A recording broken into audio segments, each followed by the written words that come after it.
The winter that almost killed the town of Greystone, Montana, did not begin with snow. It began with silence. But that comes later. First, you need to understand what kind of place Greystone was before the storm, before the hunger, before the reckoning that changed everything. And you need to understand the girl. Arden Hale was not a man given to prayer. He had built his faith in straight lines and plumb bobs, in the satisfying thud of a well-driven nail and the clean geometry of a corner joint. He believed in what his hands could make. He believed in what his eyes could see.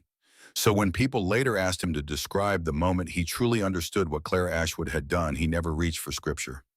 He reached for memory. He was kneeling in the snow. That much he always remembered clearly.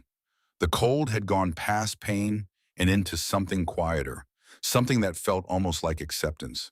Around him the world was white and howling and indifferent. And above him, up the long brutal face of Cinder Ridge, a thin thread of smoke rose from the mountain's skin. Just smoke, just a thin gray whisper against the bruised sky. But it meant fire, and fire meant warmth, and warmth meant she was alive. He had built the finest houses in 5 counties. Not one of them had survived the night. The girl he had watched walk out of town with nothing but a gray mare and a dead man's tools had built something that the storm could not touch. He knelt in the snow, and he was not ashamed of the tears that froze against his cheeks. This is the story of how that happened. Greystone, Montana in the spring of 1886 was the kind of town that believed in itself with the particular ferocity of a place that had not yet been tested. It sat in the valley below Cinder Ridge like a man leaning back in a chair with his boots on the table, comfortable and confident, and not yet aware that the chair has a cracked leg. The main street ran straight and purposeful, lined with storefronts that wore fresh paint the way a man wears his Sunday suit with effort and intention. There was a bank. There was a church with a clock tower that could be seen from the high ridge on a clear day. There was Sterling's Emporium, renamed and reborn as Voss Mercantile, the grandest building on the street, with glass windows imported from back east, and a wraparound porch where Harlan Voss could stand and survey his domain. And it was his domain. Make no mistake about that. Harlan Voss had come to Greystone 14 years earlier with 3 wagons ahead for numbers, in an absolute conviction that the future belonged to men who moved first and moved decisively. He had been right. He had bought land when land was cheap, sold supplies when supplies were scarce, and extended credit with the careful generosity of a man who understood that debt is its own kind of power. By 1886, there was almost nothing in Greystone that did not pass through Voss's hands in one way or another.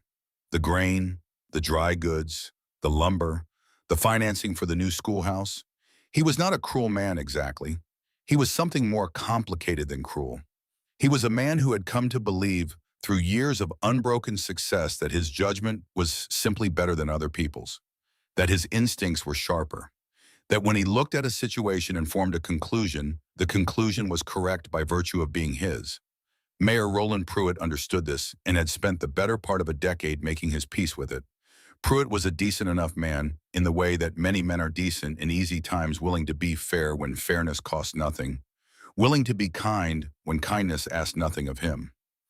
He had a wife he loved and a garden he tended, and a deep constitutional aversion to conflict that he had long since dressed up in the language of pragmatism. He told himself he managed Voss. What he did was accommodate him. This was the world Clara Ashwood had been born into. And this was the world that in the spring of 1886 had run out of patience for her. Her parents had come to Greystone 3 years earlier, drawn by the geological surveys her father had spent a decade compiling. Edmund Ashwood was not a large man, but he had the quality of stillness that some people mistake for smallness, and others recognize as depth. He could look at a rock face and read it the way a scholar reads a page tracing the story of what had happened there 10,000 years ago, in the language of color and texture and fault lines.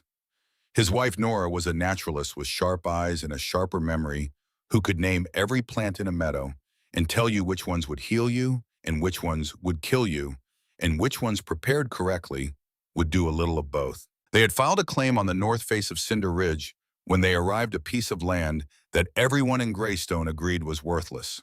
Barren rock and wind, a steep exposure with no southern warmth, soil too thin to farm.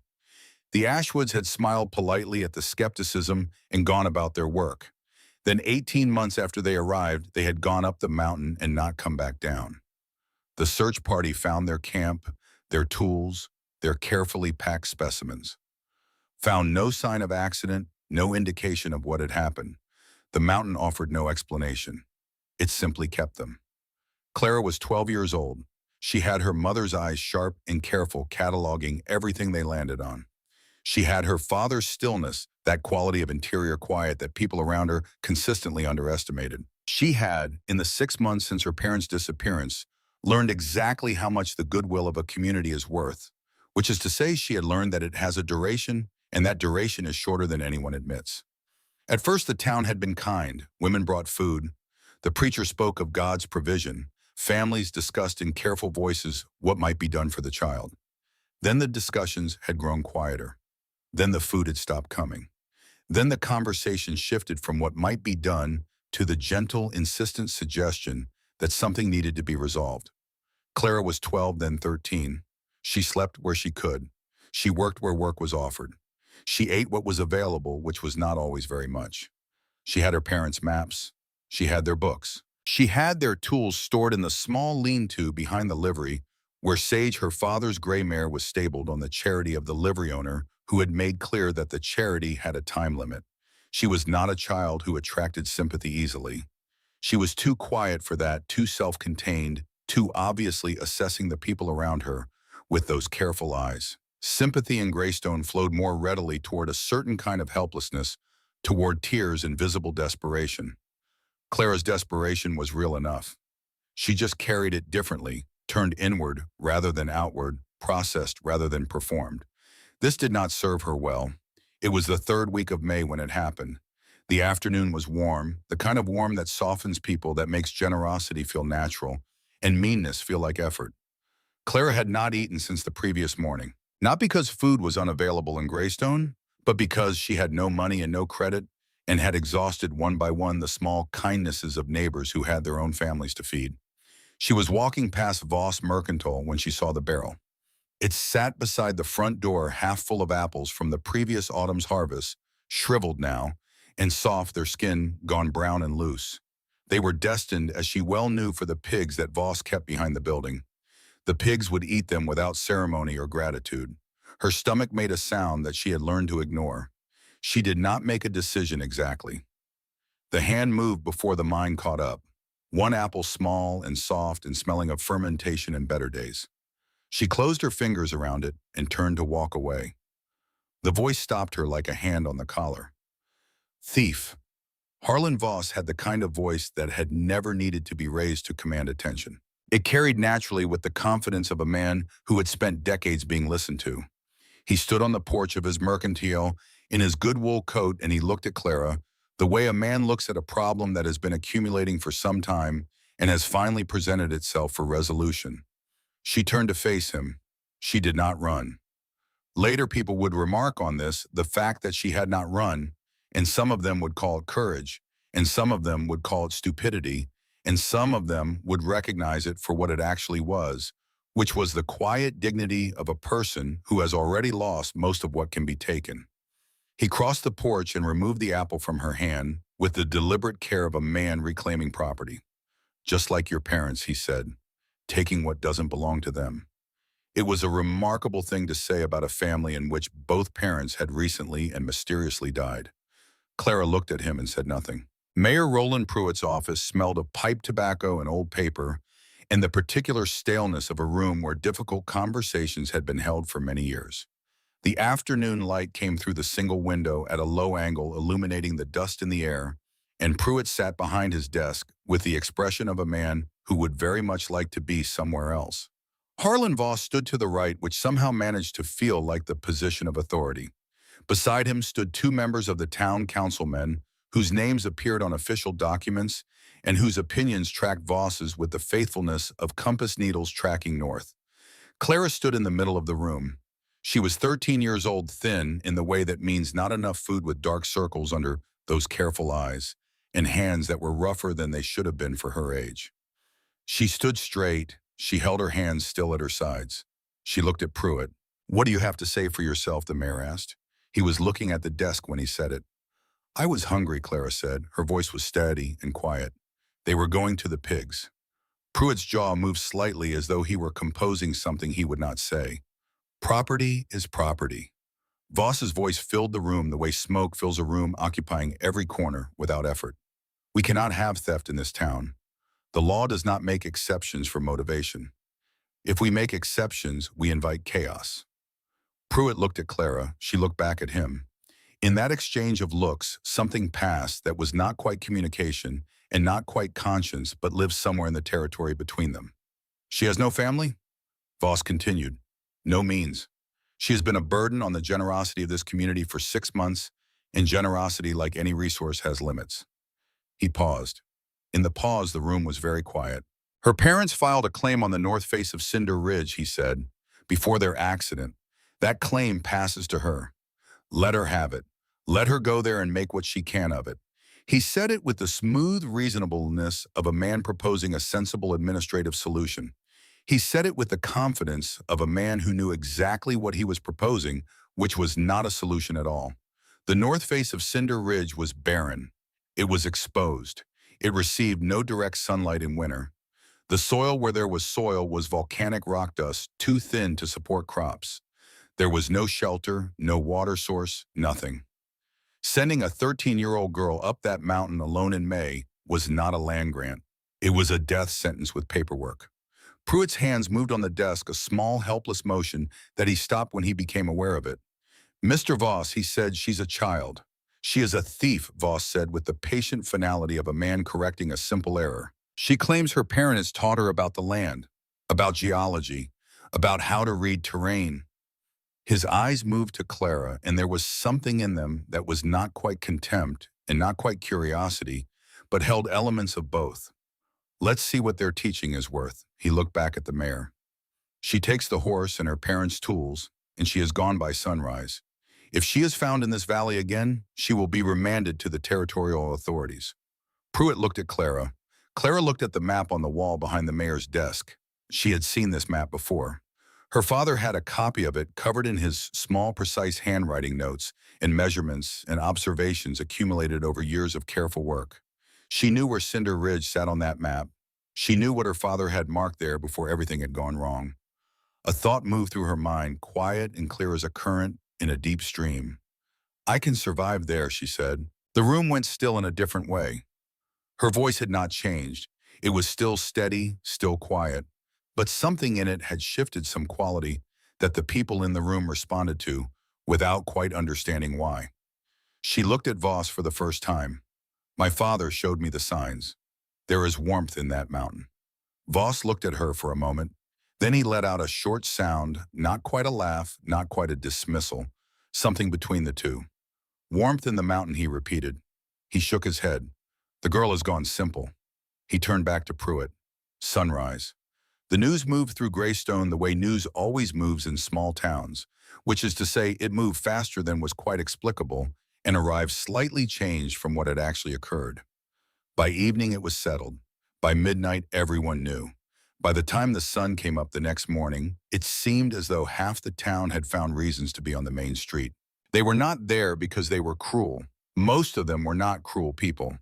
They were there for the same reason people slow down when they pass an accident, because something significant is happening, and significance draws the living, like water draws the thirsty. Because in a town where not much changes, the exile of a 13-year-old girl is at minimum something to witness. Clara had packed before dawn. She worked in the lean-to behind the livery with a lamp turned low, loading her parents' belongings onto the sled with the methodical care of someone who has thought carefully about weight and necessity. The geological maps, her father's careful notations marking every feature of Cinder Ridge. Her mother's journal, its pages thick with pressed plants and observations about the natural world. The tools, the pickaxe and the shovel and the hand drill and the various implements of a geologist's trade, heavy and purposeful. A canvas pack of heirloom seeds her mother had stored wrapped in oilcloth against moisture. Rope, a skinning knife, 2 blankets. Sage stood quietly while she was harnessed to the sled. The mare was 12 years old, gray through her muzzle now, and she had a steadiness that Clara had come to rely on in the months since her parents' disappearance. Sage did not startle easily. She worked without complaint. She would follow Clara anywhere. There are worse companions for an exile. Clara led the mare out of the livery into the early morning light, and the town was there waiting. She did not look at most of them. She was aware of their presence the way you are aware of weather as a condition of the environment rather than a collection of individuals. There were words. There were the particular sounds that a crowd makes when it is performing disapproval for itself, a low murmur that is half judgment and half theater. Harlan Voss stood on the porch of the Mercantile, arms crossed, watching with the satisfaction of a man whose affairs are proceeding in order. She was almost to the edge of town when something was pressed into her hand. She looked down. A small cloth bag nodded at the top. She looked up. Crispin Hale was 16 taller than his father and nowhere near as sure of himself. He had the look of a young man who thought more than he spoke and felt things more acutely than he showed. And in this particular moment, he looked as though he wanted very much to say something and could not locate the words. He said nothing. He pressed the bag into her hand and stepped back. She turned the bag over. Inside through the cloth, she could feel the shape of seeds. Dozens of them, maybe more. She looked at Crispin for a moment. Something moved across her face, not quite a smile, not quite gratitude, but something genuine, something that had not been there before. Then she turned and led Sage north toward the mountain. She did not look back at Greystone, but for just a moment she looked at the map she carried in her memory, the one with her father's markings, the one with the X on the north face of Cinder Ridge, and the note her father had written beside it in his small, careful hand. She did not know yet what waited in the mountain.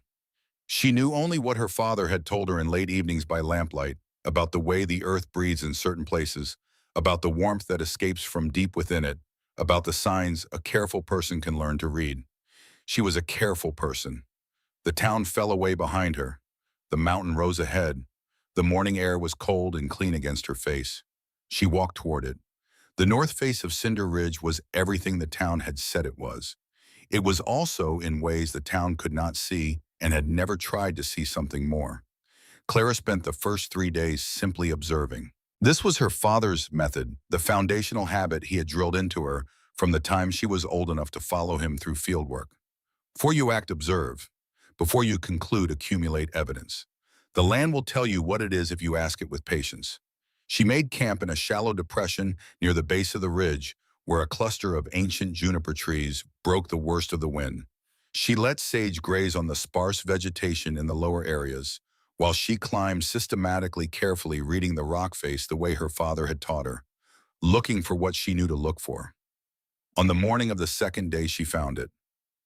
A breath. That was the only word for it, standing above a narrow cleft in the rock 20 feet above the juniper line.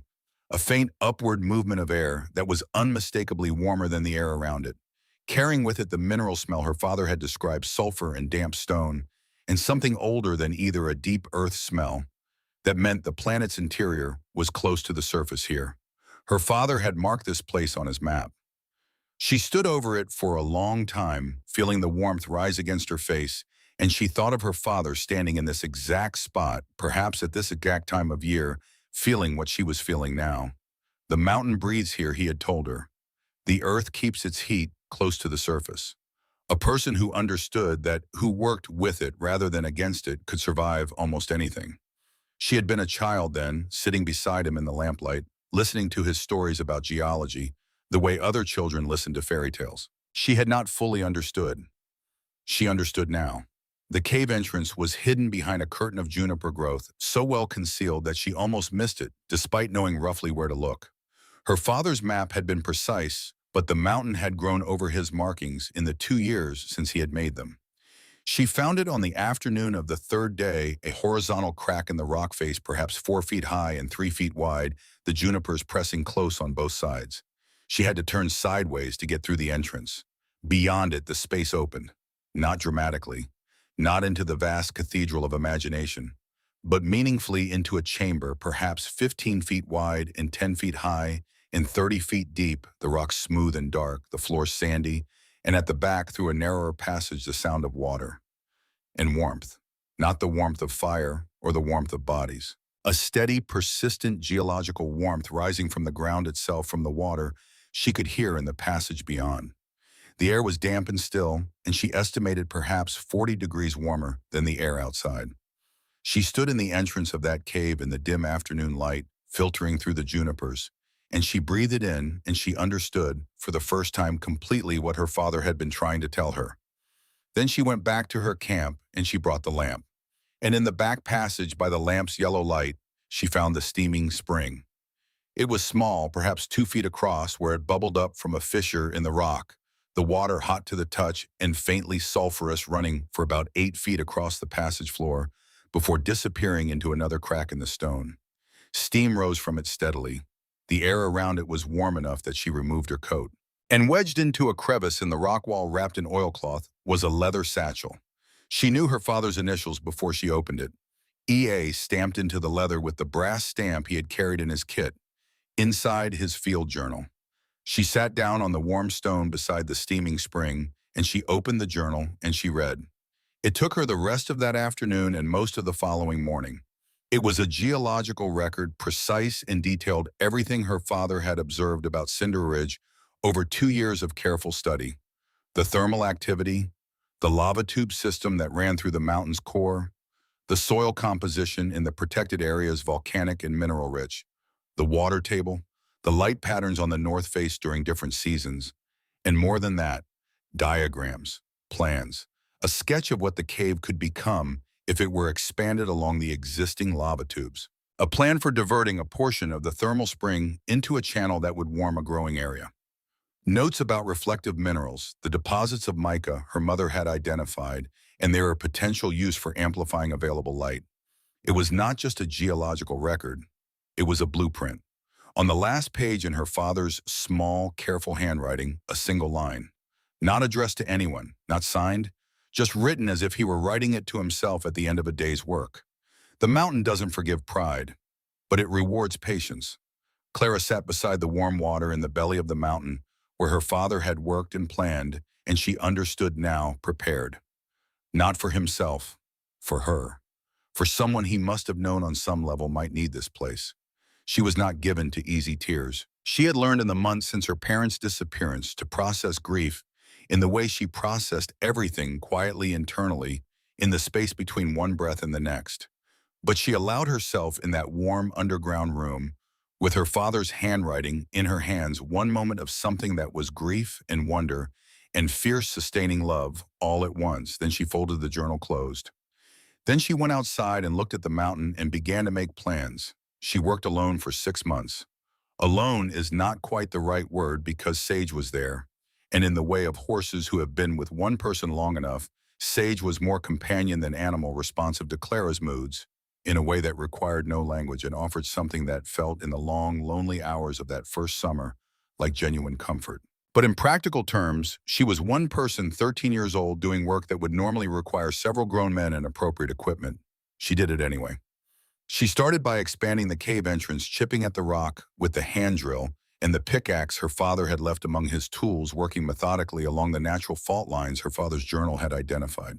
The rock here was not the densest she might have encountered.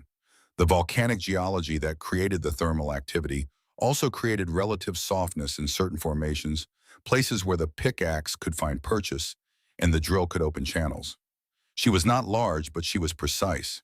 She had learned from her father to let the tool do the work to find the grain of the stone and follow it rather than fighting it, to be patient where impatience would waste energy and decisive where decisiveness would save it. She timbered the ceiling as she went, using scavenged logs from the dead trees on the lower ridge and the timber framing skills her father had learned in a mine years before and passed on to her in the same casual, practical way he had passed on everything he knew. She was not building for aesthetics. She was building for function, for safety, for longevity. Sage pulled the debris out on a drag sled Clara fashioned from her father's materials. Back and forth the mare patient and willing the load of broken rock and displaced soil accumulating in a pile at the base of the ridge. Clara calculated the weight of each load. She tracked Sage's energy and hydration the way she tracked her own, with the careful attention of someone who understood that her survival and the mare's survival were the same survival.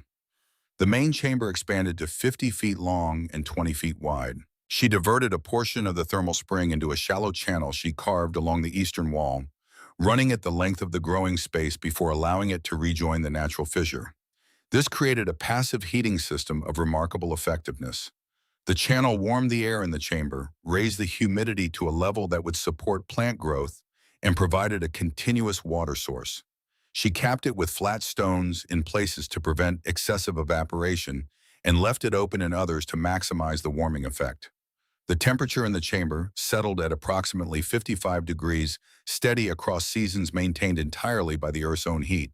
She partitioned off a section at the chamber's far end for sage deep enough for comfort, close enough to the main entrance for adequate ventilation.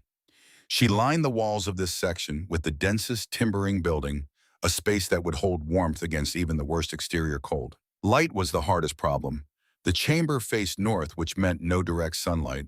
The entrance admitted some ambient light during daylight hours, but not enough for plant growth. She spent 2 weeks on this problem alone, working through her mother's notes in the field journal, testing different configurations of the mica deposits she found in the ridge's geological formations. Her mother had written about mica with the particular excitement she reserved for things that surprised her. The deposits on Cinder Ridge were extensive and accessible thin sheets of the mineral that could be split and worked with relatively simple tools. The optical properties were not equivalent to glass, but they were not nothing.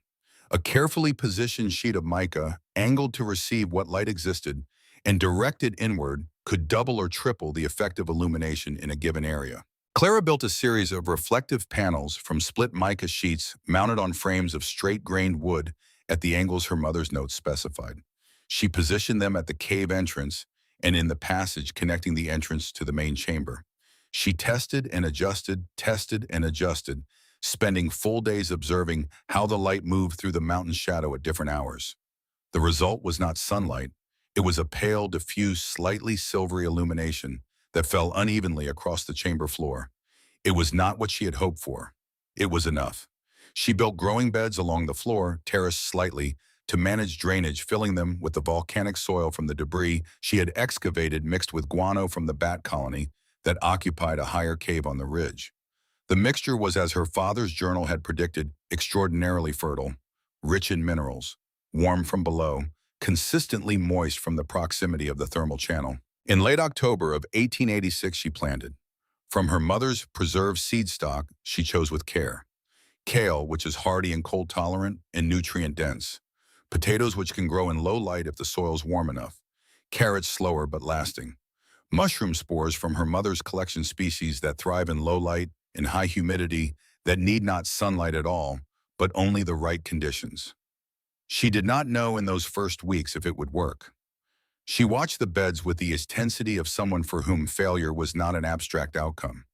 She checked the temperature of the soil with her hands every morning. She monitored the humidity by feel and by the behavior of the bat colony, which seemed to offer a reliable index of atmospheric conditions in the chamber. She adjusted the mica panels as the angle of winter light changed outside. On the 14th day of November 1886, the first green shoot emerged from the kale bed. She sat in the soft earth beside it for a long time, not touching it, just watching it exist. Down in Greystone, they talked about her the way people talk about things that exist at the edges of their awareness, with a mixture of mild curiosity, comfortable dismissal, and the occasional flicker of something that might have been conscious if it had been allowed to develop. Hunters and trappers moving through the high country brought back reports. The Ashwood girl was still up there, still digging, still working that barren face like she expected something to come of it. The reports were received with amusement. Harlan Voss, when he heard them, felt what he would later acknowledge much later in a different voice as a small, uncomfortable thing beneath his certainty. Not doubt, not quite. More like the distant sound of something he chose not to listen to. He was in the autumn of 1886 occupied with larger matters. The harvest had been adequate. The town was growing. He had begun discussions with a construction firm about a new warehouse, a proper commercial storehouse that would allow him to buy and hold grain in quantity to position Greystone as a regional trading hub. The numbers were impressive. $4,000 was a significant investment, but the return projections were compelling. Arden Hale, who was the finest builder in the region, was engaged to design it. He drew plans for something worthy of Voss's ambitions, a structure with real presence, high walls of good timber, a proper roof, a cellar, something that said permanence, something that said prosperity. The timber was sourced and delivered in the early spring of 1887. There was some discussion about cure time. Hale mentioned it briefly in passing, that green timber needs time to stabilize before it will seal properly in extreme cold. Voss had looked at his timeline and his projections and made the practical decision. The warehouse would be completed by summer. The timber would cure sufficiently in place. This was the kind of decision that seems in retrospect to have an almost geometric inevitability, each angle leading to the next, each small compromise, opening the door for a larger one. But in the spring of 1887, in the comfortable warmth of ongoing success, it was simply a decision, one of hundreds. No one gave it particular thought. By the autumn of 1887, the Gopher's Palace was complete. That was what they called it in Greystone, the Gopher's Palace, a name born in mockery and carried easily by the kind of casual cruelty that doesn't think of itself as cruel. She's building herself a palace up there, like a gopher in the ground. The name traveled through the town's conversations and settled into its language, a piece of local humor that people used without thinking much about it. In the actual structure on the north face of Cinder Ridge, separated from that mockery by distance and altitude, and everything that distance implies, Clara Ashwood stood in the entrance of the main chamber and looked at what she had made. It was not beautiful by the standards of the world she had come from. The walls were rough stone and timber, functional and without ornament. The growing beds were wooden frames in dark soil. The mica panels threw their pale light in pools across the chamber floor. The thermal channel ran along the eastern wall, its surface faintly steaming in the cooler air near the entrance. In the partition section at the far end, Sage moved in the darkness, the sound of her breathing slow and regular. From the kale beds, green leaves spread in quiet abundance. The mushroom beds along the north wall had established themselves in orderly profusion, gray-capped and solid. The potato beds were dense with foliage, the underground development proceeding in the warm, dark soil below. The carrot beds were slower but growing. The air smelled of earth and moisture, and faintly of something living. Clara was 14 years old. She had built this alone. She had followed her father's blueprint and her mother's knowledge and her own careful, patient, unrelenting effort, and she had made something that the world outside could not diminish. She was in ways she could not fully articulate happy. Not the happiness of comfort or ease, not the happiness of having enough. The deeper, more durable happiness of alignment, of being precisely where and what she was meant to be, of having trusted something uncertain and finding it solid. She sat in the entrance of her home and looked out at the valley below where the lights of Greystone flickered in the early dark of late autumn, and she opened her father's journal to the last page. The mountain doesn't forgive pride, but it rewards patience. She read it twice. She closed the journal.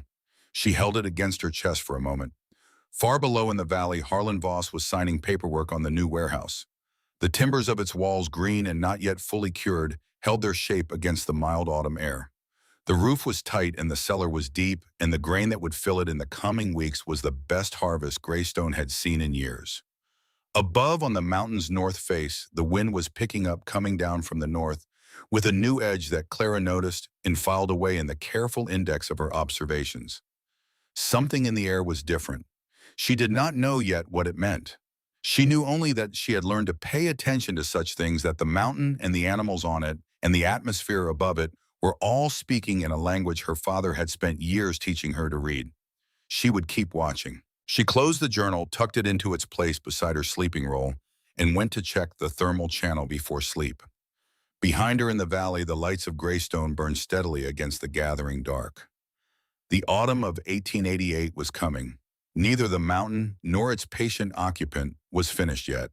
The summer of 1888 was the most beautiful summer anyone in Greystone could remember. That is worth noting.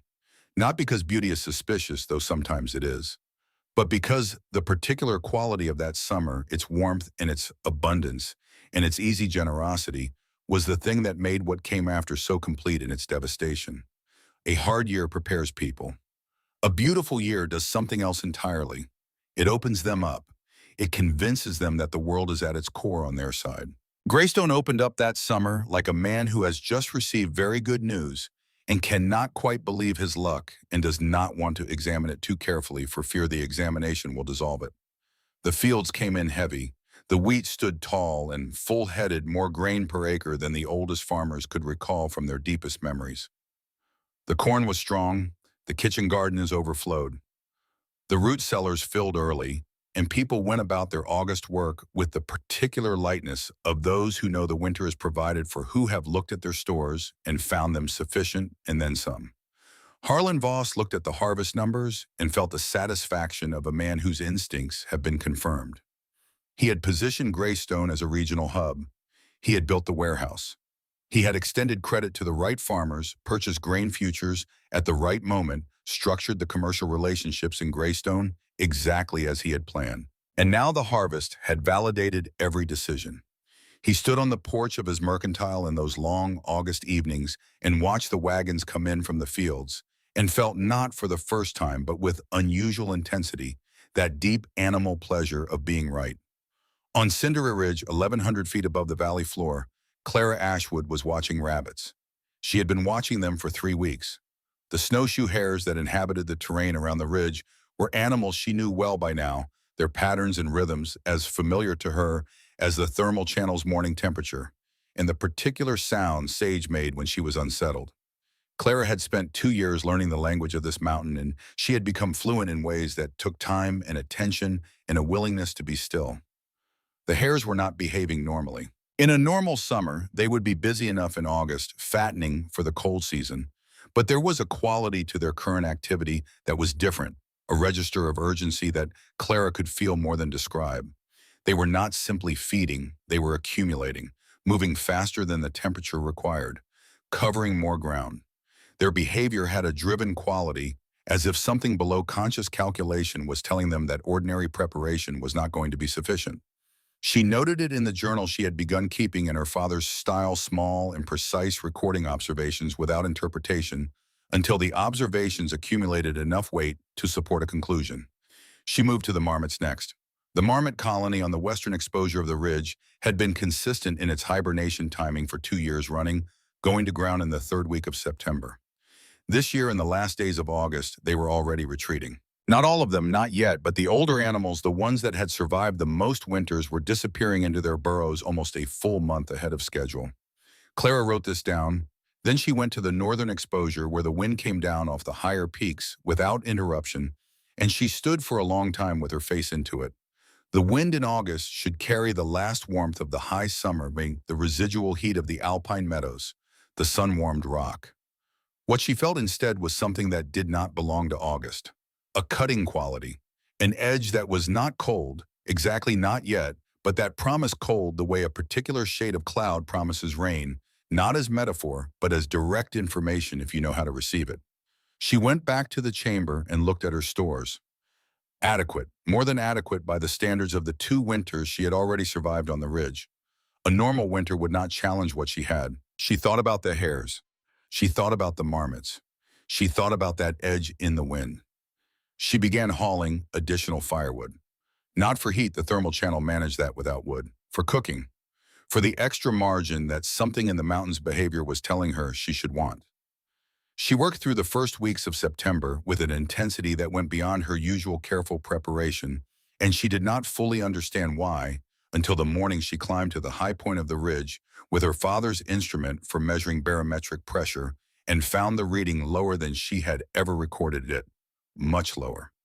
She came back down to the chamber and sat for a long time with the journal open in her lap and wrote nothing because she did not yet have the language for the scale of what the instruments and the animals in the wind were collectively suggesting. She reinforced the hide panels over the chamber entrance instead. She checked every timber joint in the ceiling. She ran her hands along the thermal channel's stone edging and repacked the mortar where 2 winters of settling had opened small gaps. She did not know what was coming. She knew something was coming. The kicking ceremony for the new warehouse had been Voss's idea, and it had been, by any measure, a success. He had organized it for the 2nd Saturday of October, timing it to coincide with the completion of the harvest delivery so that the warehouse could be formally inaugurated with grain actually inside it. This was deliberate. He wanted people to see the building full, to understand in their bodies as well as their minds what it meant to have this capacity, this reserve, this commercial infrastructure. Art and Hale had done fine work. The building stood at the eastern edge of the commercial district with the solidity and presence of something permanent, its timber walls broad and straight, its roof pitched at the correct angle for snow, load its cellar accessed by a double door set flush with the ground. It was, by any honest assessment, a handsome piece of construction. The town turned out in force. There was whiskey which Voss had provided from his own stock as a gesture of civic generosity. There was food from the community's women pies and bread and the substantial abundance of a harvest season kitchen. There were children running between adult legs and a general atmosphere of well-being that was real, not performed. Voss spoke from a small platform Hale had built for the occasion. He spoke well. He always spoke well. He talked about what Greystone had built together, about the vision of a community that could sustain itself through its own effort and foresight, about the warehouse as a symbol of that vision made physical. He talked about the harvest, the best in memory. He talked about the winter ahead with the confidence of a man who has looked at the numbers and found them favorable. Providence has smiled upon us, he said. This town is secure. No one here shall know hunger. The whiskey was good, and the crowd was warm, and the grain was visible through the open warehouse doors stacked in orderly abundance. It was the kind of moment that feels in the living of it like confirmation of everything you believed about yourself and your choices. It was at this moment that old Calhoun stood up. Emmett Calhoun was 71 years old and had been in Montana longer than most of the people in Greystone had been alive. He had come west in the 1830s as a young man with a trapping outfit and had stayed because he lacked the particular kind of imagination required to picture himself elsewhere. He had wintered in places and conditions that would be difficult to describe to someone who had not experienced them. He had seen weather in all its registers, the ordinary and the severe and the genuinely catastrophic. He was not a man who said much. When he did say something, it tended to be specific. He rose from the edge of the crowd, not pushing forward, just standing where he was, and he waited until Voss had finished speaking, because he was not a rude man either. Then he said in the carrying voice of someone accustomed to making himself heard outdoors, "There are signs this year I have not seen since '56. The crowd shifted slightly. Voss looked at him from the platform with the patient expression of a man exercising restraint. 56, Calhoun continued, was the winter that took the Blackfoot camps on the Two Medicine and the settler families on the Marias. 40 below for 3 weeks. Snow that buried a standing horse. I saw it. I am telling you what the signs look like before a winter like that. The animals are telling you. The wind is telling you. I have seen this before." He stopped.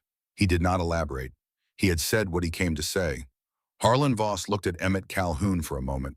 The crowd waited, reading Voss as crowds do, for the cue to how this should be received. Voss smiled. It was not an unkind smile, which made it worse.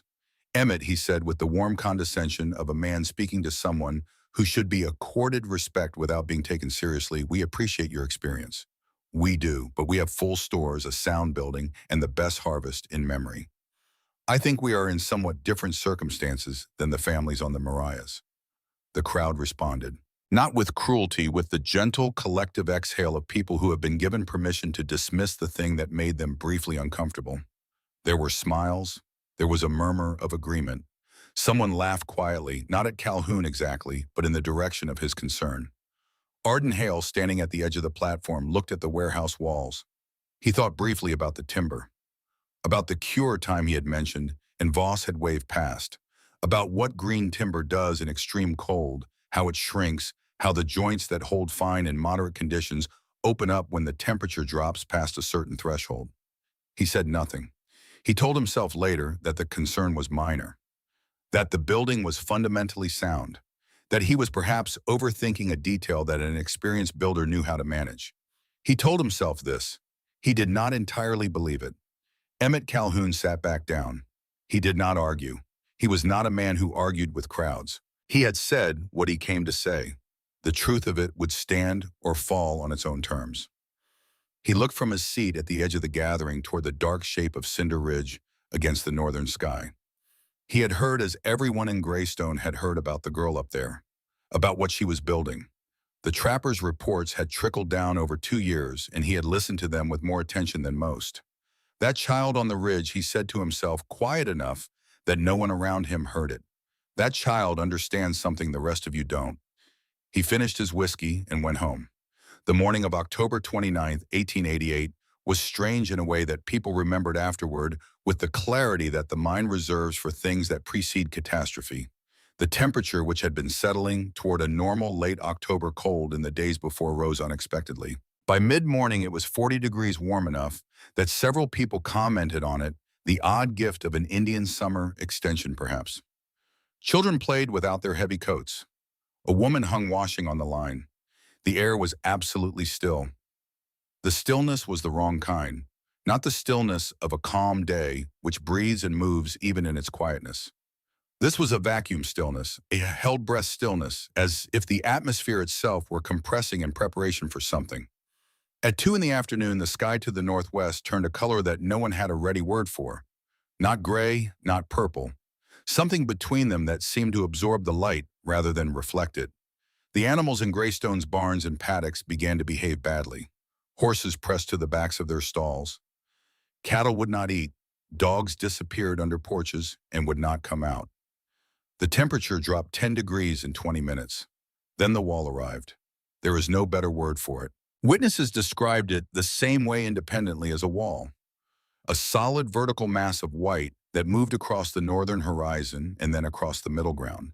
And then there was no horizon and no middle ground because it was everywhere, and the sound it brought was so large that it registered less as sound than as physical pressure. The wind and the snow together and at 60 miles an hour driving south and east with a force that is genuinely difficult to imagine if you have not stood in the path of it. The temperature dropped 50 degrees in less than an hour. 40 degrees to 10 below zero in 60 minutes. Greystone had not been built for this. No settlement of its era and its architecture had been built for this because what descended on the valley that October afternoon was not a severe winter storm. It was a different category of event, entirely the kind of meteorological occurrence that happens rarely enough that the living memory of a community does not retain it, that slips between generations and loses its warning weight, so that each new group of people who encounter it does so without adequate preparation, because the people who survived the last one are dead. The houses that Arden Hale had built over the years were the finest in the region, wide windows to catch the light, high ceilings for air circulation, carefully fitted joints and good pitched roofs, beautiful functional structures built for the climate of Greystone as it normally was. The windows shattered within hours. The cold came through them like a fist through paper, families packed into back rooms, into kitchens, burning furniture when the firewood ran low. The ceilings that had been assets in summer became liabilities in winter, vaulting spaces that could not be heated to safety. The snow accumulated with a speed that compressed days into the feeling of hours. By the end of the first day, it was past the window ledges. By the second day, it covered the lower windows entirely. Doors that had opened outward became sealed from outside, the drifts packing against them with the weight and density of packed earth. Roofs began to report the stress load in sounds, long groaning complaints that people heard through their blankets and did not want to interpret. The clock tower of the church was the first to go on the third day, its weight defeating the roof below it with a sound that was felt in the chest as much as heard, a concussive drop that people thought, half asleep in their cold dark houses, was thunder. It was not thunder. In the warehouse, the process was slower and worse. Arden Hale had built the structure with genuine skill. It was sound in its fundamental architecture. But the timber green, when installed, had spent the summer and fall drying in place. When the temperature dropped to levels no one in the valley had experienced in their lifetimes, the drying became shrinking. The joints that had been tight in October became fractional gaps in the new cold. Not large gaps, fractions of an inch, but fractions of an inch at 60 below zero wind chill with snow driving horizontally are enough. The snow sifted in, fine as powder, cold as iron. It settled on the grain sacks nearest the walls. At first, this was a minor thing, a dusting of white on burlap. But the temperature inside the warehouse, despite its insulation, was dropping toward a point where moisture behaved differently, where the chemistry of grain and water and cold combined in ways that had nothing to do with engineering and everything to do with biology. Harlan Voss was in the warehouse when he first noticed. He had gone to check the stores on the second day of the storm, forcing his way through the drift that had piled against the interior-facing door, with the grim determination of a man fulfilling an obligation. He had brought a lamp. The grain near the western wall was wet, not soaked, damp. A darkening of the burlap that could have been shadow except that the lamp was positioned to eliminate shadow from this angle.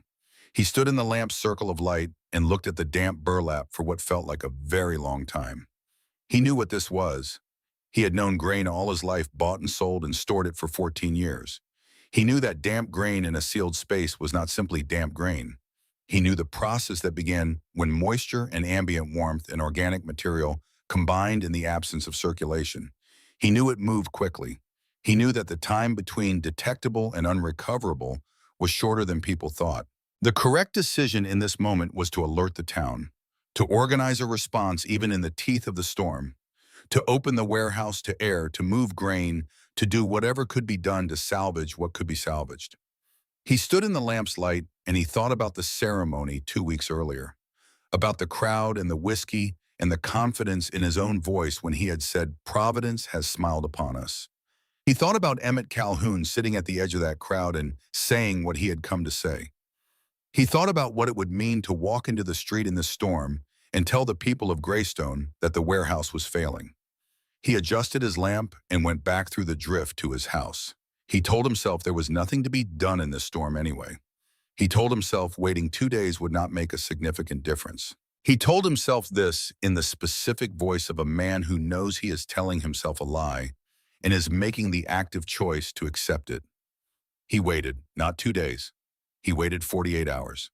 48 hours during which the temperature inside the warehouse continued to drop, during which the snow continued to sift through the shrinking joints, during which the damp darkened and spread across the burlap, and the process that he had interrupted with his silence continued without interruption. When he finally opened the warehouse to others on the 4th day of the storm, the grain near the walls was a solid mass of frozen mold. By the 6th day, when the true extent became undeniable, the store was not partly compromised. It was gone. Up on Cinder Ridge, the storm arrived as sound before it arrived as anything else. Clara had been in the chamber when the change in pressure made Sage lift her head and shift her feet in the restless way that meant something outside was different. Clara had gone to the entrance and looked out through the hide panel she had reinforced 2 weeks earlier and seen the sky color that she had no word for, and she had pulled the panel back into place and secured its edges and gone to check each item on the mental list she had been building since August. Thermal channel running, mica panels secured, timber joints packed, firewood for cooking stacked inside the entrance passage out of the wind, stores checked and rechecked, food for a long winter present, water the thermal spring provided continuously, animals Sage and the 2 goats in their partitioned sections warm calm fed. She went through the list. Everything was in order. Then the storm came and the world outside the chamber ceased to exist. She could hear it. Even through the rock, even through the timber, even through the snowpack that accumulated over the entrance and became within the first day a perfect insulating layer that raised the ambient temperature inside the chamber by several degrees, she could hear it. The wind had a voice unlike any she had experienced, a sustained roar that was not a weather event, but a geological one, a force on the scale of the mountain itself. She lit her tallow lamp and she looked at her garden. The kale was in its autumn flush, dark and abundant. The potato beds had been harvested in September and replanted for a second cycle, the new growth already 3 inches above the soil. The mushroom beds along the north wall were producing steadily. She had dried meat from a successful rabbit trapping in October, jerked and stored in a sealed crock. She had goat's milk warm from the animals in their adjacent section. She sat in the warm chamber with the storm howling somewhere beyond the stone and the timber and the snow, and she thought about the valley below. She did not think about it often. She had, by deliberate practice, organized her mind around the present and the immediate, the tasks of the day, the health of the plants, the condition of the animals, the readings from her instruments. Dwelling on Greystone and what she had been sent from it accomplished nothing and cost something. She had learned this in the first winter and had practiced the discipline of it until it became habitual. But sitting with the storm all around her, she allowed herself to wonder. The warehouse would have stores. Whatever Harlan Voss's faults, he was a man who prepared commercially. The town had had its best harvest in memory. They were probably all right down there. They were probably all right. She heated water over the small cooking fire near the entrance and made herself a meal of roasted potato and steamed kale, and she ate it slowly, listening to the mountain, and she did not think about the valley again that night. On the ninth day, the storm did not end so much as it paused. The roaring subsided. The wind dropped from its sustained, impossible velocity to something merely brutal. The snowfall continued but changed character, shifting from the horizontal drive of the blizzard's peak to a vertical fall, still heavy, still accumulating, but recognizable again as weather rather than catastrophe. In Greystone, they dug out, or tried to. The houses at the center of town had survived structurally, their walls intact, their roofs mostly holding. But the snow had covered them to the eaves and in some cases above it, and the digging required to reach daylight was the work of people whose food had already been rationed for 5 days, who were burning the last of their furniture, who were discovering that the careful warmth of shared body heat in a sealed room has a limit, and they had reached it. The church ruin was visible above the snowpack. The warehouse stood. But when the men of the town finally shoveled their way to its doors and got them open, and held their lamps up and looked inside, they stood for a moment in the particular silence of people confronting something they cannot quite believe. A third of the grain was destroyed, perhaps more. In the cold and the dim light with the wall of destruction visible in the lamp glow, it did not look like mold and ice and ruined burlap.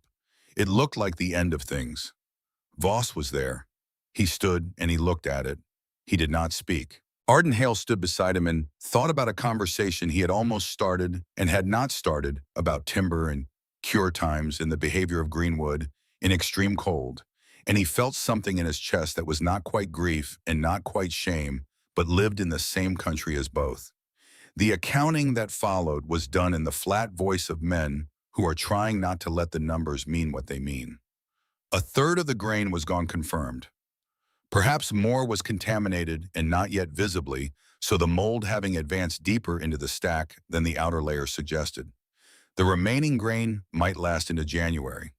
Might, if rationing began immediately strictly without exception, January. It was the ninth day of November. The hunger began, not immediately, not catastrophically, not in the first days. It began the way cold begins, as something present at the edges of your awareness, something you can manage for now, something that will surely resolve. Then it is there in the mornings when you wake up. Then it is there throughout the days. Then it becomes the primary fact of existence, the thing that everything else is organized around the context in which every other experience occurs. The old and the very young feel it first. This is how it always works. Roland Pruitt, who had signed a piece of paper that sent a 13-year-old girl to a mountain because a more powerful man told him to sat in his cold house and watch his wife ration the morning meal with the careful movements of someone who is trying to make the container of something hold more than it holds.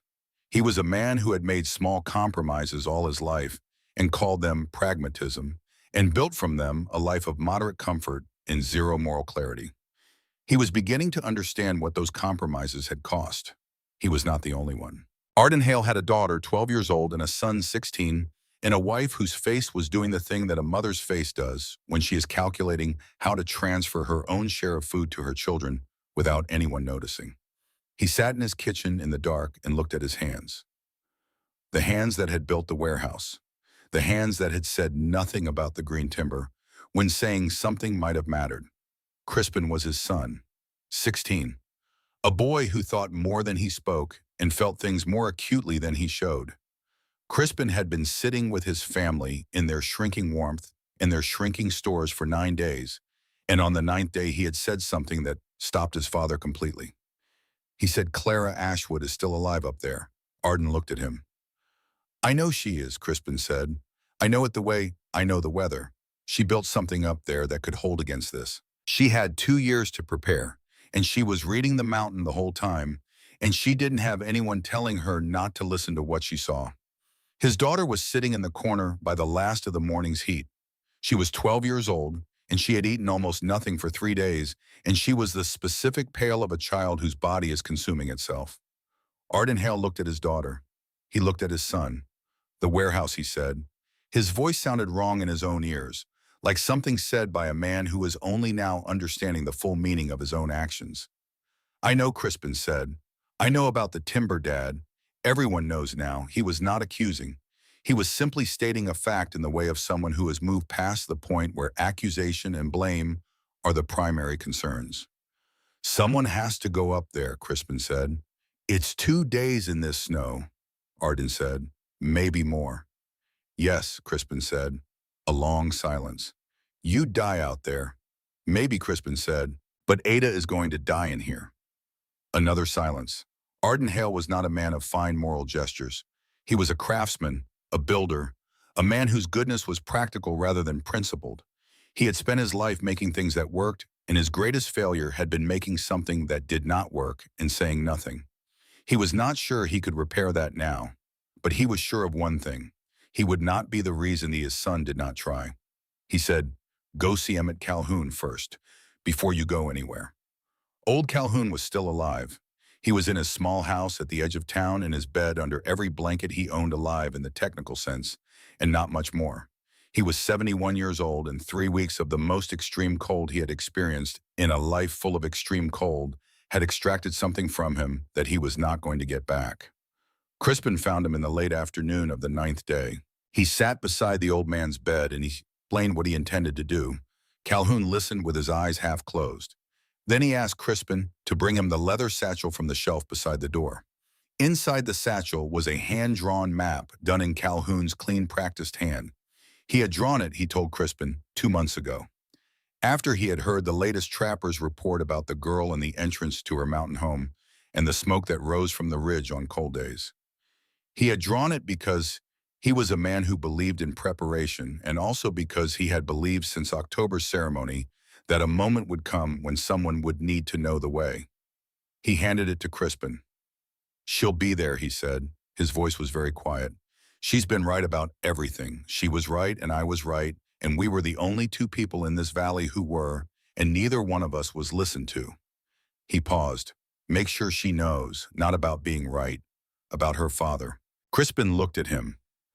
"Her father was a good man," Calhoun said. "He knew what was in that mountain. He tried to tell Voss.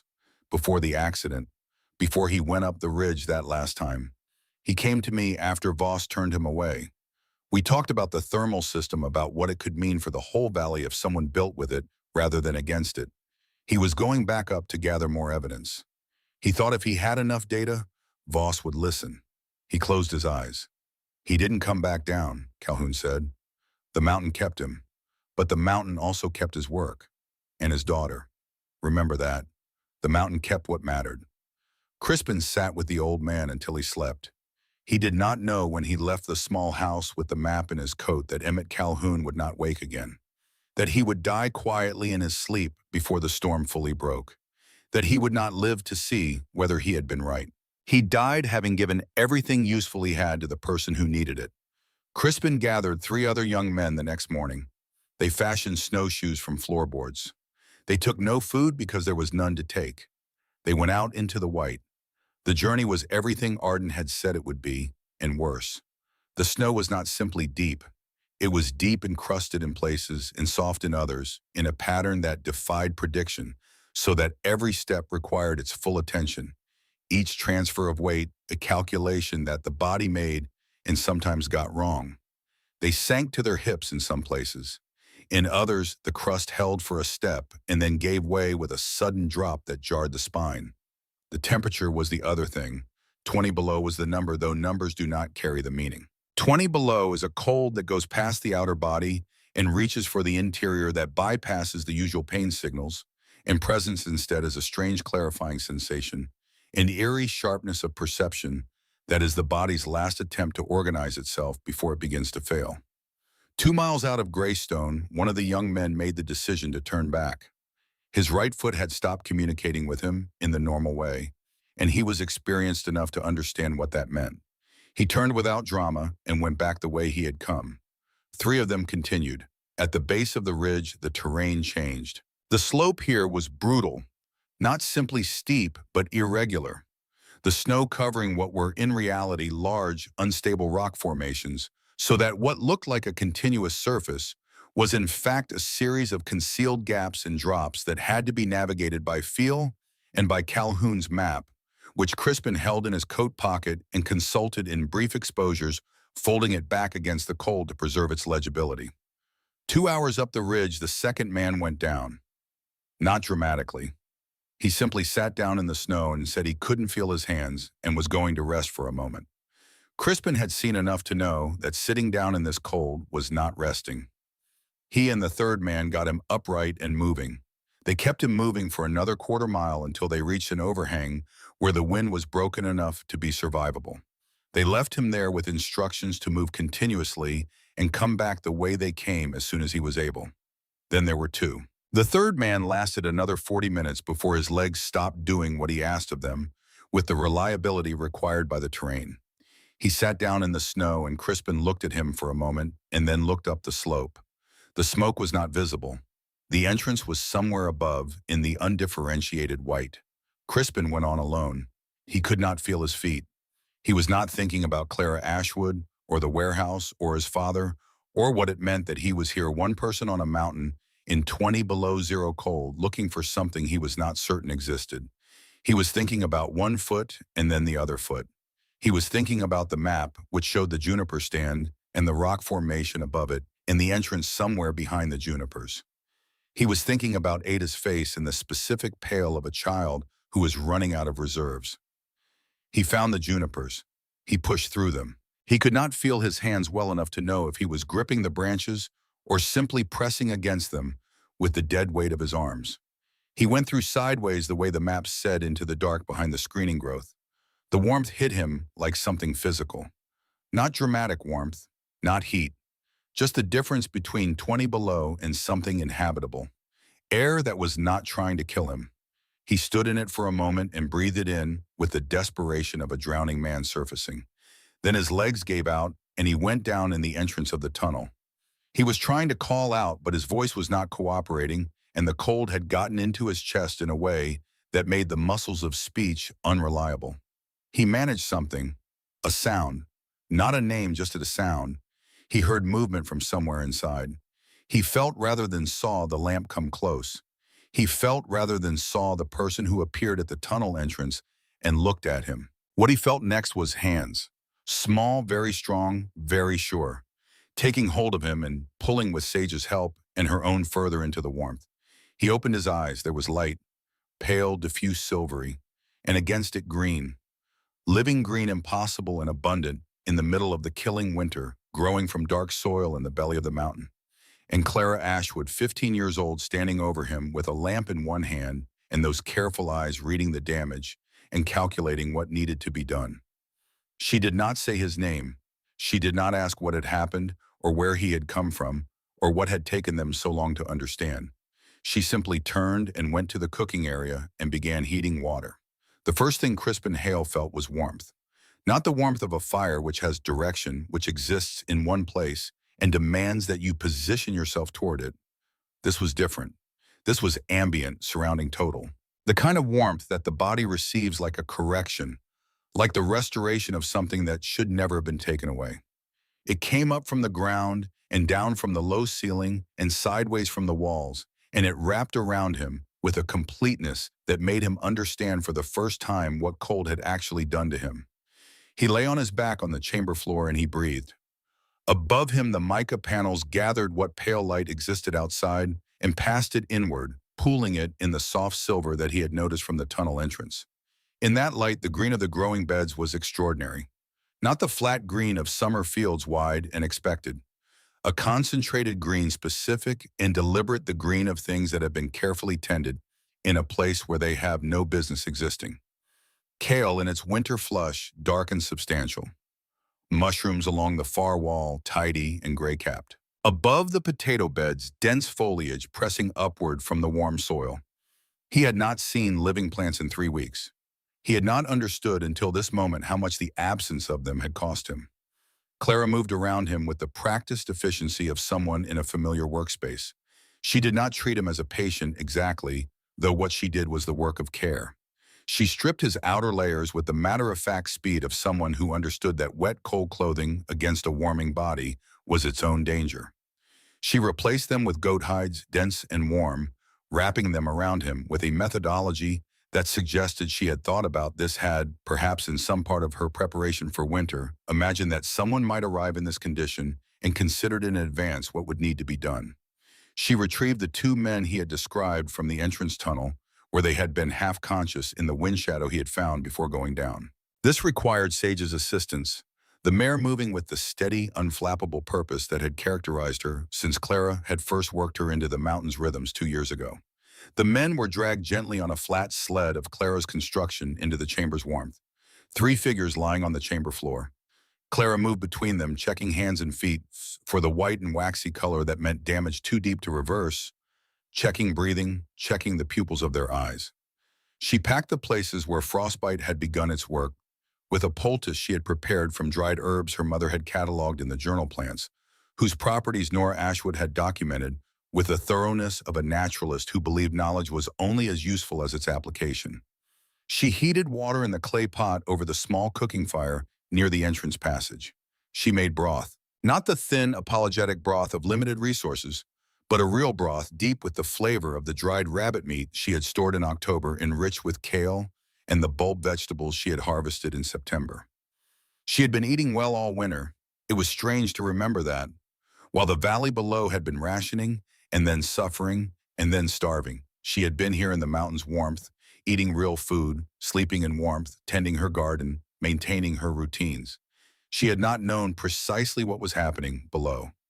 Looking at Crispin's face as the warmth came back into it, looking at the specific hollow of his cheeks and the sharpness of his eyes that meant the body had been burning its reserves for some time, she understood that it had been bad.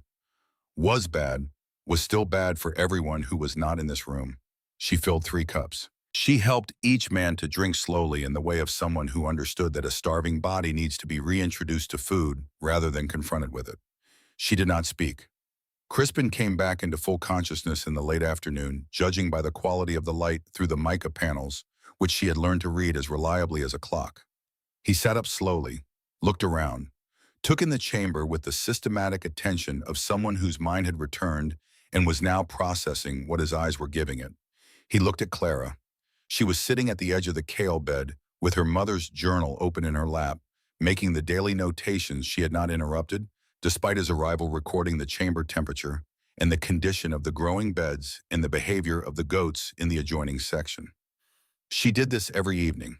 She had done it every evening for 2 years. An observer, a recorder, a person who believed in the discipline of consistent documentation because her father had believed in it and because she had seen what that belief produced. She did not look up immediately. She finished the notation she was making. Then she looked up. He said, "I am sorry about the day they sent you away. I know I gave you the seeds. I know it was not enough. I watched them do it, and I gave you seeds, and I told myself that was something. It was not enough." Clara looked at him for a moment.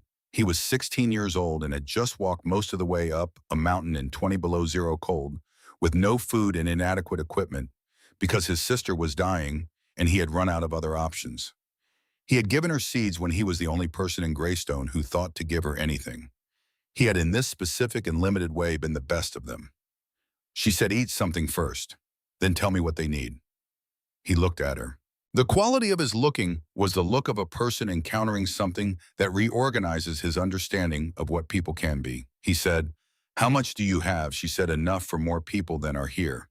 He left the next morning. His companions were not yet strong enough to travel, and she let them stay, moving them to the partitioned area near Sage's section, where they would be warmest, feeding them at regular intervals, with the patient methodology of someone who understood recovery as a process with stages rather than a moment. Crispin she outfitted as well as she could. Extra wrappings from her supply of goat hide, 2 portions of food dense and sustaining wrapped in oilcloth. The route back down was easier than the route up, gravity working in his favor, his body restored to something closer to functional. She watched him go into the entrance tunnel, and then she went back to her garden. She checked the kale. She checked the mushroom beds. She checked the thermal channel's morning temperature, which was consistent, which it always was, which was the fundamental fact on which everything else depended. She milked the goats. She fed Sage. Then she sat at the entrance of the tunnel and she thought. What was coming, she understood, was not 3 people. Not 10. The man who had just walked down the mountain would carry what he had seen back to a starving town. And what he had seen was the thing that starving people most need to see, which is evidence that survival is possible. That it exists somewhere, that it is not abstract, but actual and warm and smelling of broth and growing things. They would come. She did not feel triumph at this thought. She had examined herself for that feeling in the months of isolation, the months of hearing the echoes of mockery from the valley below, and she had found something more complicated and more durable. Not triumph, not vindication, something quieter. She felt sitting at the entrance of the home she had built in the mountain that was supposed to kill her a simple and complete willingness to share what she had, to teach what she knew, to receive the people who had sent her away and give them what the mountain had given her. Not because they deserved it, because she did not want to be the kind of person who measured out survival according to who deserved it. She thought of her father's handwriting on the last page of the journal. The mountain doesn't forgive pride, but it rewards patience. She thought of what patience actually meant, not passivity, not waiting, but the sustained and active willingness to work towards something whose results you could not see, to trust the process when the process offered no immediate confirmation to keep going, when the going was its own argument for stopping. She had been patient for 2 years. Now there was work to do. They came on the second day after Crispin's departure. The first family arrived in the early afternoon. A man, a woman, 3 children, the youngest carried on the father's back in a makeshift wrap. They came through the juniper stand with the careful, desperate movement of people who have been told something is here and are not entirely certain they believe it and are too far beyond alternatives to let that uncertainty stop them. Clara met them at the entrance. She did not make speeches. She did not say anything that referenced what had come before. She said, "Come in, sit down. There is warm food." The woman looked at the chamber, at the green of the growing beds, at the lamp's light on the mica panels, at the steady, impossible 55-degree air. She made a sound that was not quite a word and not quite a cry, but carried the content of both. Clara guided them to the warmest section of the chamber and went to heat broth. By the second day, there were 12 people. By the fourth day, 23. By the end of the first week, she had lost count in the sense that counting had become less useful than managing. The chamber was full in the way of a living thing, full of breath and body heat, in the low continuous sound of people who are recovering from something and are not yet sure they have recovered. Children lay wrapped in goat hides in the corner closest to the thermal channel. Adults sat along the walls eating slowly, learning to pace themselves with food after days, without it their bodies relearning the process with the careful incremental logic of systems being restarted. Clara organized them. This was perhaps the most remarkable thing about what followed. Not the food, not the warmth, not even the garden, which represented 2 years of sustained and solitary labor. What was remarkable was the quality of her authority, the way she moved through the crowded chamber, issuing instructions that were followed without question, not because she demanded it, but because she was manifestly and completely the person who understood this place. She showed the women and the older children how to harvest kale without damaging the growth nodes, how to leave the plant in a condition to recover and produce again. She showed them the mushroom beds, the rhythm of their cultivation, the signs of health, and the signs of problem. She divided the labor of the chamber with a fairness so absolute and so unsentimental that it was followed as naturally as gravity. She showed the men, those strong enough, how to set snares in the terrain outside the cave entrance, in the specific places where the geothermal activity kept a narrow band of the mountain surface, ice-free where the snowshoe hares moved in their reliable patterns. She showed them the section of the river at the base of the ridge where the thermal springs outflow kept a stretch of water open through the worst of the cold, and where below the surface of that water, fish moved in their winter suspension. Arden Hale came on the 5th day. He arrived alone. He had sent his family ahead with the first group staying behind in Greystone for reasons he would later find difficult to explain, with precision some mixture of responsibility and shame, some sense that he had no right to claim rescue ahead of the people whose situation he had partly caused.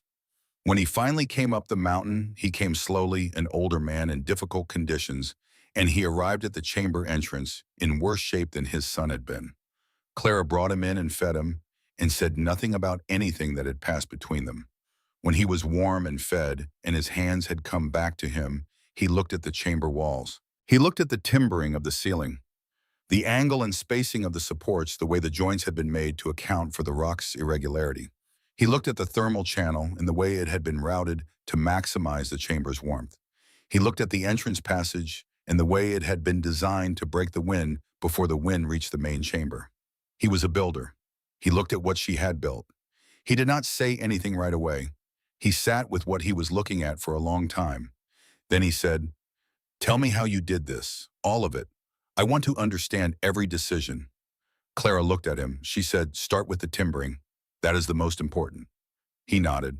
He listened with the complete attention of a man who has decided that he is done with the version of himself that let his expertise become a form of pride. He asked questions that were real questions, not the questions of a man performing interest, but the questions of a craftsman genuinely trying to understand a technique he has not encountered.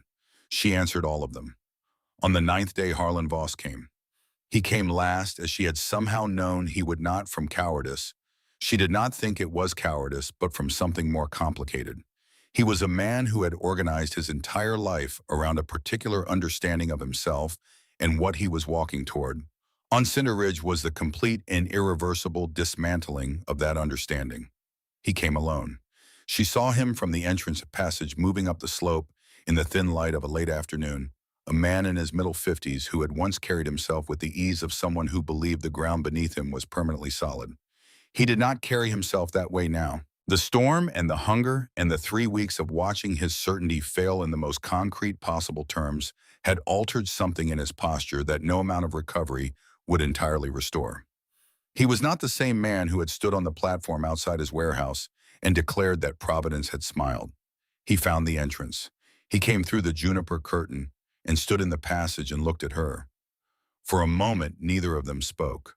The sounds of the chamber were audible behind her. The low voices of the people gathered there. Children, the occasional movement of sage in her section, the steady drip of the thermal channel. Voss said, "I need to tell you something before I go in there." Clara waited. He said, "Your father came to me. Before he went up the ridge the last time. Before the accident. He came to me with his survey data about this mountain and what it could mean for the whole valley if someone built with it rather than against it. He proposed a partnership, community development, using the thermal system as a foundation for something different than what Greystone was." He stopped. He looked at the rock wall of the passage. "I turned him down," he said. "I told him it was impractical.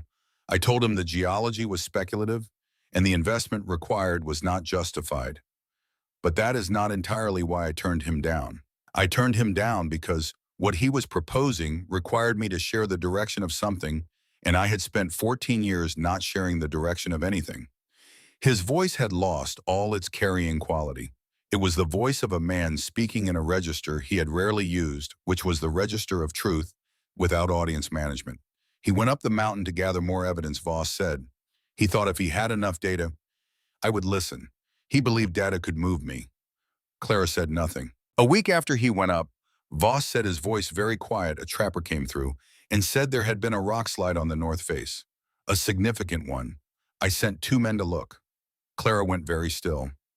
They found evidence of a camp and evidence of a slide, Voss said. They did not find your parents.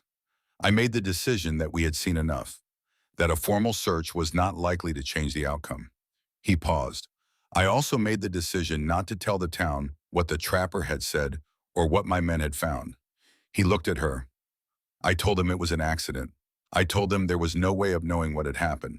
What I knew was that your father had been going to a place I had told him held no value to gather evidence for a proposal I had rejected, and that if the full story came to light, there would be questions I did not want to answer.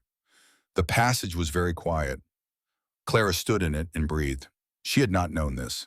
In 2 years on the mountain, in all the careful processing of grief and loss, and the relentless forward motion that survival required, she had carried the version of the story that Greystone had offered her, which was that her parents had gone up the mountain, and the mountain had kept them an accident, an act of indifferent nature.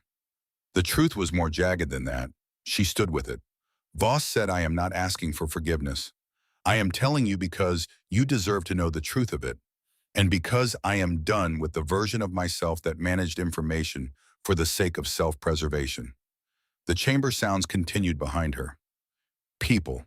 Living, recovering people in the warm interior of the mountain her father had prepared. The mountain that had kept his work alive, even when it could not keep him. She thought of his handwriting. The mountain doesn't forgive pride, but it rewards patience. She looked at Harlan Voss for a long time. Then she said, my father believed this mountain could sustain people. That was the last thing he was trying to prove. He was right. That is what I want you to carry. Not the other part. The fact that he was right. Voss looked at her with the expression of a man who has expected less than he has received and does not quite know what to do with the difference. Clara stepped back from the entrance. Come in, she said.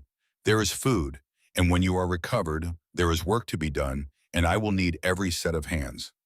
The thaw came in the last days of March, 1889.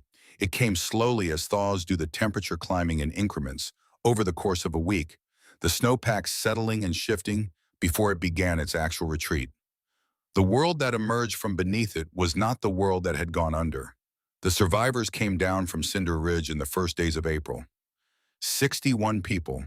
Of the 94 who had been in Greystone when the storm hit, 40 survived the first weeks in the valley before making the journey to the mountain. Of those, 43 had died in the chamber from injuries and weaknesses too advanced to be reversed. 61 walked down the ridge in the April light and looked at what remained of Greystone.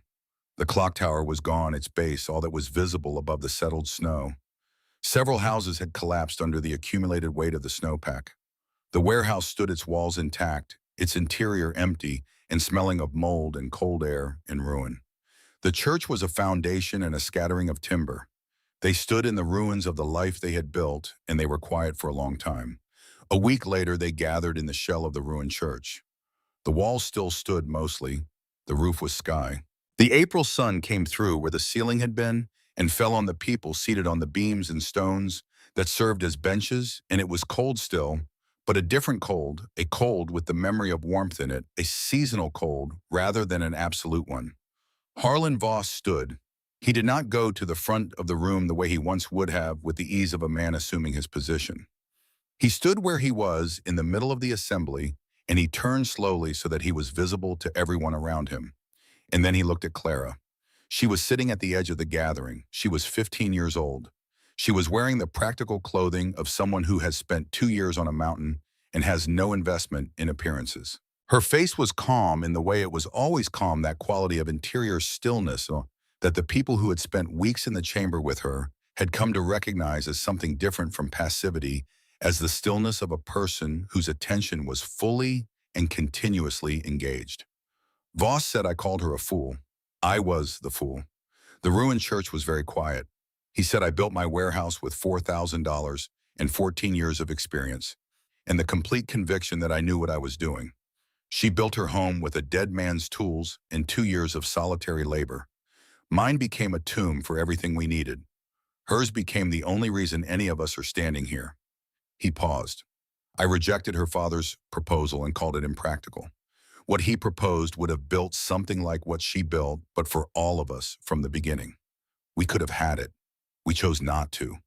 We chose to believe that the way we already did things was sufficient.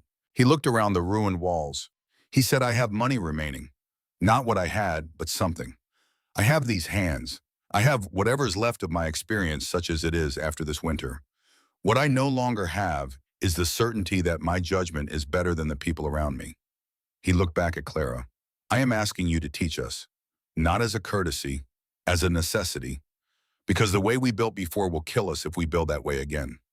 Roland Pruitt beside the ruined altar was weeping with the complete unself-conscious weeping of a man who has passed through something that burned away everything he used to use to manage his emotions. He did not try to stop or hide it. Arden Hale sat with his hands in his lap, looking at the floor. His daughter Ada was beside him, recovered color returned to her face. His son Crispin was on the other side, watching Clara with the expression of someone watching a thing they were glad they had gone out into the cold to find. Clara stood.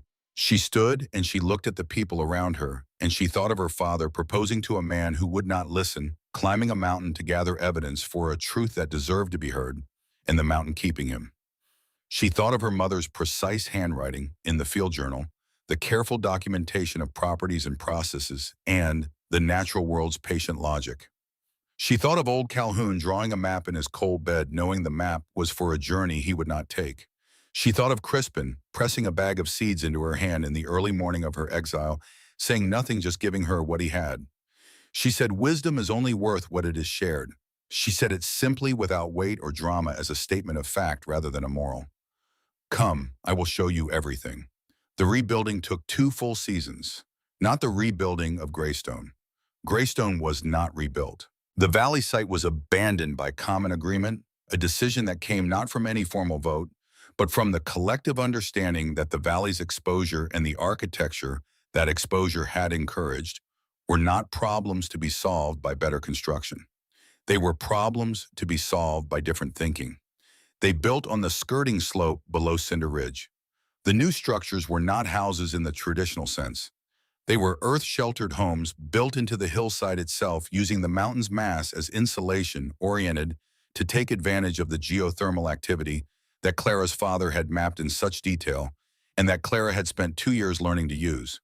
Arden Hale designed them, and he designed them differently than he had ever designed anything before. Not with the bold vertical ambition of a man building monuments to his own craft, but with the horizontal embedded intelligence of a builder who has learned to ask the land what it will support. Clara reviewed every design. This was not a formality.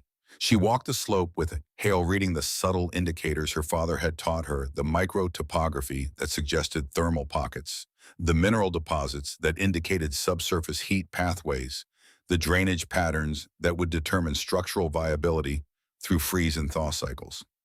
She marked the sites. She approved the orientations. Hale built what she specified. He told people afterward, in the specific voice of a craftsman's deepest honesty, that the homes he built on that slope in 1889 and 1890 were the best work of his life, not the most beautiful by the standards of what he had once called beauty, the most sound, the most truthful, the most genuinely suited to their purpose. He meant it. Voss contributed his remaining capital without reservation, not as investment, not as the foundation of a commercial relationship, but as what it was, which was a man paying a debt he could never fully pay and doing what he could anyway. Tools, materials, a team of craftsmen hired from the regional settlements to supplement Greystone's own reduced labor force. He worked alongside them. He did not manage them. He worked. Something had changed in Harlan Voss that the people around him observed in the specific way that real change is observable, not as a performance of different behavior, but as the absence of something that had previously been constant. The ease of certainty, the fluency of a man who has never needed to question his own conclusions. That was gone. In its place was something more effortful and less comfortable, and to the people who watched it, considerably more trustworthy. He deferred. He asked. He listened when the answer was different from what he had assumed. He never fully became a simple man. He was too complex for that too, formed by decades of a particular way of moving through the world. But he became a different version of the man he had been, and the difference was real. The community that assembled on the slope of Cinder Ridge in the summer and fall of 1889 was not the community that had occupied the valley. It was smaller. It was more capable. It had been through something that either breaks people or changes them, and the people who remained had changed. Clara taught them. She taught them everything she had learned and everything her parents had documented in the journals that had become the community's foundational text. The geothermal system, its behavior and maintenance, and the indicators that suggested changes in its activity. The growing methods adapted now for the larger scale of the community's earth-sheltered growing spaces. The animal behavior patterns that served as early warning systems for extreme weather. The instrument-based observations that supplemented what could be learned by eye and feel. She taught the children especially. Not in the formal way of a schoolroom, though Greystone had once had a schoolroom, and the new settlement would eventually build another. She taught them in the direct way her parents had taught her, by walking, by standing in a place and learning to read what it was saying. She showed them how to hold a barometric instrument and what the numbers meant. She showed them how to watch a marmot colony in August and what changes in its behavior indicated. She showed them the mica panels and explained the optics her mother had described, the principles that governed reflection and amplification of light. She wanted them to understand the principles, not just the methods, because methods without principles are instructions that fail when circumstances change while principles without methods are knowledge that cannot act. Her parents had given her both, and she gave both. Crispin Hale became her recorder. He had his father's eye for structure and his own instinct for language, and he began, without being asked to document what Clara taught, to write it in the clear, organized prose of someone who understood that documentation is a form of respect, that recording knowledge is the act of insisting it should survive. He filled 3 journals in the first year alone. Clara read every page. She corrected him when he was imprecise. She added where he had missed nuance. She drew diagrams to supplement his text in the careful, precise style her father had used. She never spoke of what had been lost. Her father on the mountain, her mother, the 2 years of exile that should have been childhood. She carried those things the way she carried everything internally processed rather than displayed converted through some alchemy of character into the fuel that sustained her forward motion. But once, in the autumn of 1889, sitting in the entrance of the original chamber after a long day of teaching, watching the harvest light on the slope below, she opened her father's journal to the last page. Crispin was there nearby, not intruding. She read the line, "The mountain doesn't forgive pride, but it rewards patience." She sat with it for a while. Then she said to Crispin without looking up, he was right about this place. He knew it before anyone would listen. Crispin said, "They're listening now." Clara closed the journal. She said that has to be enough. In the spring of 1890, the territorial government processed the community's request. The name Greystone was retired from the official maps of Montana Territory. The valley site was noted as uninhabited. On the slope of Cinder Ridge were 61 survivors and the newcomers, who had followed news of the settlement, had built something that bore no architectural resemblance to what had come before a new name appeared. Ashwood Crossing. The request had come from the community, and it had not been contested by anyone, not by Roland Pruitt, who signed the documentation in his official capacity, not by Harlan Voss, who had been consulted, not by any of the former residents of Greystone who still remained. It had been unanimous in the way of things that are simply true and require no argument. Clara was shown the document when it arrived. She looked at it for a moment. The print was formal, the language of governance, the name written in the clean type of official correspondence. Ashwood Crossing. She handed the document back. She said, "Good." She meant it as a tribute, but not to herself. She meant it for the man who had climbed this mountain with his instruments and his journals and his unshakable belief in what the earth could offer if approached with honesty and patience. She meant it for the woman who had pressed plants between the pages of her field journal and documented the natural world with a thoroughness that had, in the end, helped feed 60 people through the worst winter in living memory. She meant it for 2 people who had trusted the mountain, and the mountain had kept. Clara Ashwood lived to be 78 years old. She died in the spring, which seemed right, in the simple, warm home she had built adjacent to the original chamber, the structure she had made with her own hands at the age of 13 in the first impossible winter of her exile. The chamber itself was preserved as the community had voted to preserve it. Its growing beds maintained, its mica panels kept in the positions she had established, its thermal channel running, as it had run without interruption since she had first diverted it. She was buried in the meadow below the settlement beside Sage, whose grave had been there for many years. The grass above them, both thick and green, fed by the thermal spring's gentle outflow, blooming early each year, when the surrounding terrain was still releasing winter. People came from settlements throughout the territory for the funeral. Not because of her wealth, which was modest, not because of her power, which she had never formally held, because of what she had built and what she had taught and what those things had made possible for the people around her. Arden Hale, very old by then, stood beside her grave and said nothing for a long time. Then he said to no one in particular, to the spring air and the early flowers, in the slope above where the earth-sheltered homes stood in their quiet permanence. She was right, the whole time, about all of it. Crispin Hale, his son, who had walked up a mountain in 20 below zero cold and been pulled from the snow by a 15-year-old girl's careful hands, had the journals published in a single volume the following year. 3 of Clara's, 4 of his own documentation of her teaching, and the original field journals of Edmund and Nora Ashwood, the geological surveys, and the naturalist observations that had preceded and made possible everything that followed. The volume was used in the territory's agricultural schools for 2 decades. The original Gopher's Palace, as it continued to be known, despite, or perhaps because of the mockery encoded in the name, welcomed visitors throughout the decades of Clara's life and after it. People came to see the mica panels in the thermal channel in the growing beds. To stand in the 55-degree air in the middle of January and feel what it meant to have been right about something when no one else was willing to believe it. To understand in their bodies as well as their minds that the earth offers what it offers regardless of whether we are humble enough to accept it. In Ashwood Crossing, the phrase had long since completed its transformation. Going Ashwood. It had begun as mockery, a way of describing someone who wasted their effort on an impossible project, a way of saying that a person had lost their mind to a fool's dream. It meant something else entirely now. To go Ashwood was to build for the world as it is, not as you wish it were. To trust the evidence of patient observation over the comfort of confident assumptions. To prepare for the winter you might face, not the winter you hope to face. To know the difference between pride and wisdom. And to have the patience, the sustained and active and demanding patience, to let wisdom do its work.